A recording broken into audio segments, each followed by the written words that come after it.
ये कहानी है जापान के गूगल मैप की।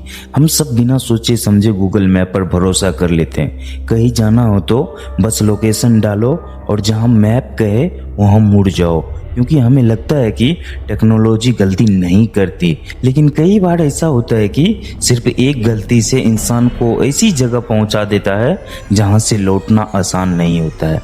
ये कहानी है हरिटो नाम के एक आदमी की, जो देर रात लंबा सफर करके घर लौट रहा था। बाहर बहुत तेज बारिश हो रही थी, रास्ता बिल्कुल सुनसान था और वो सिर्फ जल्दी घर पहुंचना चाहता था। लेकिन रास्ता भटकने के बाद उसने एक गलती की। उसने बिना सोचे समझे गूगल मैप का शॉर्टकट फॉलो कर लिया। उसे लगा था कि वो रास्ता उसे जल्दी हाईवे तक पहुंचा देगी, लेकिन उसे पता नहीं था कि वो शॉर्टकट उसे एक ऐसी सुनसान घाटी पर ले जाने वाला है जहां सालों से कोई नहीं जाता है, और उस घाटी के बीचों बीच एक पुरानी हवेली है जो उसका इंतजार कर रही थी। ये घटना है 2020 की। उस समय हरिटो एक प्राइवेट कंपनी में काम कर रहा था। काम करने की वजह से उसे अक्सर दूसरे शहरों में ट्रैवल करना पड़ रहा था। लेकिन एक दिन बिजनेस मीटिंग के लिए वो क्योटो गया हुआ था। मीटिंग उम्मीद से ज्यादा देर तक चली और जब तक वो फ्री हुआ तब तक काफी रात हो चुकी थी। वहाँ के आदमी ने उनसे कहा था कि आज रात भर इसी होटल में रुक जाइए, कल मॉर्निंग में चले जाइएगा। लेकिन अगली सुबह ही उनका एक और इम्पोर्टेंट मीटिंग था, इसलिए उसने पूरी रात ड्राइव करके घर लौटने को फैसला किया। रात के करीब 1:30 बज रहे थे जब हरियोटो अपनी कार लेकर हाईवे पर निकला। बाहर लगातार बारिश हो रही थी, सड़कें गीली थी और दूर पहाड़ों के ऊपर धुंध तैर रही थी। शुरुआत में सब नॉर्मल था, कहीं कहीं ट्रक दिखाई दे रही थी, लोग आते जाते थे। वो म्यूजिक की धुन में बस चल रहे थे। हरियोटो बस जल्दी घर पहुंचना चाहते थे, लेकिन करीब 1 घंटा बाद उसे एहसास हुआ कि वो गलत रास्ते पर निकल आया।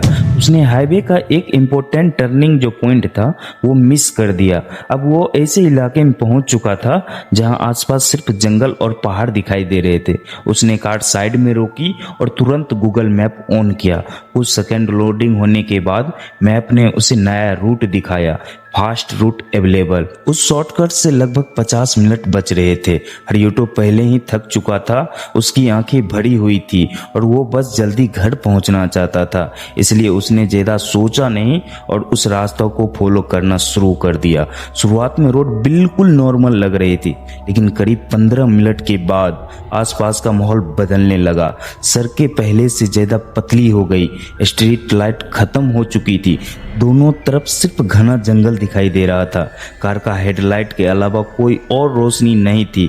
बारिश लगातार बरस रही थी, वाइपर पूरी स्पीड से चल रहा था, लेकिन बारिश की तेज होने की वजह से बाहर कुछ साफ दिखाई नहीं दे रहा था। उसी समय पहली बार हरियोटो को अंदर से अजीब बेचैनी महसूस हुआ, क्योंकि पिछले काफी समय से उसने एक भी दूसरी कार नहीं देखा। ना कोई ट्रक, ना कोई बाइक, ना कोई इंसान, सिर्फ उसकी कार और वो सुनसान रास्ता। बहुत आगे जाने के बाद उसने अपना फोन चेक किया, लेकिन फोन पे नो सर्विस लिखा रहा था, क्योंकि जापान जैसे देश में इतना कॉम्प्लिकेटेड नेटवर्क लॉस अनकॉमन था। लेकिन उसने खुद को समझाया कि शायद वो किसी रिमोट माउंटिंग एरिया में आ गया है। फिर अचानक गूगल मैप रीरूट होने लगा। स्क्रीन बार बार ब्लिंक कर रही थी, ब्लू रूट कभी गायब हो जाती थी फिर वापस आ जाती थी। उसी समय उसकी जीपीएस से आवाज सुनाई दी, आफ्टर 20 मीटर्स लेफ्ट टर्न। हरिटो ने फिर सामने देखा। बाईं तरफ सच में एक रोड थी, लेकिन वो रोड कुछ अलग दिख रहा था। वो ऐसा लग रहा था कि उस पे बरसों कोई चला ही ना हो। उस रास्ते पर ना कोई स्ट्रीट लाइट थी, ना ऐसा लग रहा था कि वहां पे कोई सालों से चल रहा हो। कुछ सेकंड तक हरिटो वहीं खड़ा होकर सोचा। उसके अंदर साफ फीलिंग आ रही थी कि उसे उस रास्ते पे नहीं जाना चाहिए, लेकिन फिर उसने वही सोचा जो कोई भी इंसान सोचता, गूगल मैप गलत थोड़ी होगा, और उसने कार को उस रास्ते पर मोड़ दिया। जैसे ही उसकी कार उस रोड के अंदर पहुंची, माहौल पूरी तरह बदल गया। बाहर की हवा बिल्कुल गायब हो गई और बारिश बिल्कुल रुक गई। सिर्फ कार का इंजन और टायर के नीचे गीली मिट्टी की आवाज आ रही थी। हरिटो अब पूरी तरह से अनकंफर्टेबल हो चुका था। उसने एक्सीलेटर को थोड़ा और दबाया ताकि जल्दी मेन रोड तक पहुंच सके, लेकिन कुछ मिनटों के बाद उसे एहसास हुआ कि रोड लगातार जंगल की ओर ले जा रही है। फिर अचानक उसे दूसरी हल्की पीली रोशनी दिखाई दी। शुरुआत में उसे लगा कि शायद कोई गांव होगा, लेकिन जैसे जैसे कार करीब पहुंचा उसके हाथ स्टीयरिंग पर और टाइट होते जा रहे थे, क्योंकि वहां कोई गांव नहीं था। वह एक बहुत बड़ी पुरानी हवेली थी, पहाड़ों और जंगलों के बीच अकेली खड़ी थी। उस हवेली की हालत इतना खराब था कि दीवार पर लग रहा था कि मिट्टी की धूल जमी हुई हो। कई खिड़कियां टूटी हुई थी, ऊपर की बालकोनी आधी टूटी हुई नीचे लटक रही थी। लेकिन सबसे अजीब बात यह था कि हवेली के अंदर कुछ कमरों में हल्की पीली रोशनी चल रही थी। ऐसा लग रहा था कि जैसे वहां कोई रहता हो, लेकिन फिर भी वो जगह पूरी तरह मरी हुई महसूस हो रही थी। उसी समय गूगल मैप की आवाज आई, यू हैव अराइविंग। हरिटो का दिल जोर से धड़कने लगा, क्योंकि वहां कोई होटल नहीं था, ना कोई घर, ना कोई गैस स्टेशन, सिर्फ वो पुरानी हवेली थी। उसने तुरंत रिजर्व गियर डालने की कोशिश की, लेकिन उसी पल कार का इंजन बंद हो गया। हेडलाइट फिलफिलाकर बंद हो गई। अब सिर्फ हवेली की ऊपर वाली खिड़की से आती हल्की पीली रोशनी दिखाई दे रही थी, और तभी हरिटो ने उस खिड़की में से किसी को खड़ा देखा। वो खड़ा सिर्फ एक औरत को देखा, लंबे सफेद कपड़ों में, जो बिल्कुल मोशनलेस खड़ी उसी कार की तरफ देख रही थी। हरिटो कुछ सेकंड तक वहीं जम के बैठा रहा, उसके हाथ कांप रहे थे। उसने दोबारा कार स्टार्ट करने की कोशिश की, लेकिन इंजन सिर्फ घुटी हुई आवाज निकल रहा था। उसी समय उसे एहसास हुआ कि कार के अंदर टेम्परेचर अचानक बहुत नीचे चला गया। उसकी सांसें से हल्का धुआं निकल रहा था। फिर अचानक गूगल मैप ने अपने आप बोलने लगा, लेकिन इस बार आवाज नॉर्मल थी। हरिटो बहुत जोर से डर गया। उसी समय उसे कार के बाहर फुट स्टेप की आवाज सुनाई दी, धीमी, भारी और गीली मिट्टी पर चलती हुई। लग रहा था कि कोई उसे पास आ रहा हो। उसकी सांसें और तेज हो गई। उसने धीरे धीरे साइड मिरर की तरफ देखा। देखते ही उसका शरीर पूरा कांपने लगा, क्योंकि जो औरत कुछ सेकंड पहले हवेली की ऊपर वाली खिड़की में थी, वो कार के ठीक पीछे खड़ी दिखाई दे रही थी।